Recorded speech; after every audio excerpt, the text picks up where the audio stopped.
Would you walk us through the Boko Haram offensive? Boko Haram offensive was really not part of executive outcomes. That was STEP International that actually partook in that offensive. I need to first of all make it very clear that we were a subcontractor. There was a prime contractor appointed that appointed us as a subcontractor. Our initial aim was not Boko Haram per se, but it was to rescue the Chibok girls. They were the girls that had been kidnapped, and where the Western response was #SaveTheGirls. That type of nonsense does not save girls. Unfortunately, these girls became victims of a situation where the security had broken down in a specific area. They were kidnapped, and that was the first mission, rescue the Chibok girls. We then did a selection process of the Nigerian soldiers. The soldiers were retained after the selection process, were then trained in a very specific way to conduct a hostage rescue operation. And that requires a very specific type of person. However, approximately 5 or 6 weeks into the training of the hostage rescue team, we were asked to change our mission.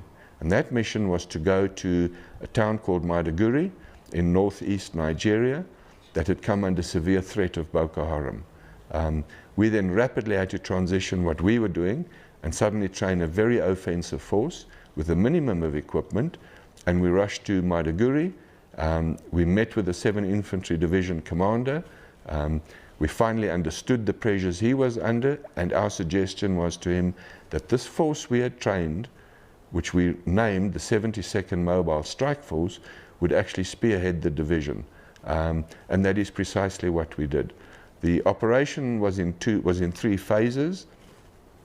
The first phase was to actually cut a dividing line across northeastern Nigeria and isolate Boko Haram into 2 defined areas, and then mop up one area in the south was the start, and after that was done, mop up in the north.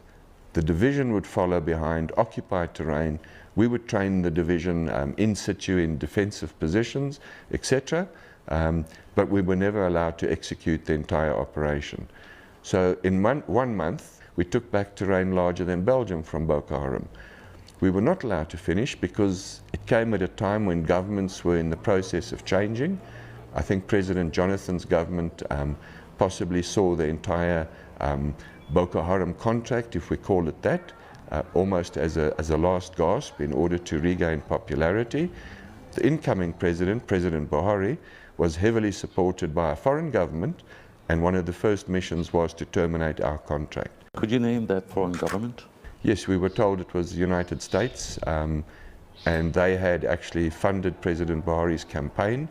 The campaign manager for President Buhari came from the US.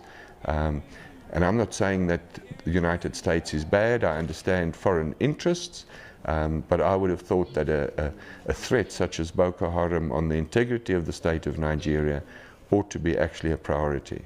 It wasn't. Why do you think the US would intervene to abort such operation? Again, I can't answer that. I think that the US can answer, but what I've come to realize, that is when a government's foreign interests clash with the state's own domestic interests, conflict is bound to ensue. And those conflicts usually just continue with no end. And we can look at all the conflicts in Africa where foreign forces have come in, they've prolonged those conflicts, they haven't ended those conflicts. And the amount of money and manpower and equipment thrown at those conflicts says to me that something is wrong if no end result is achieved. And surely that end result should be to end the conflict and establish a basis for negotiations, come to an agreement, and then re-establish governance. But that's not what's happening in Africa.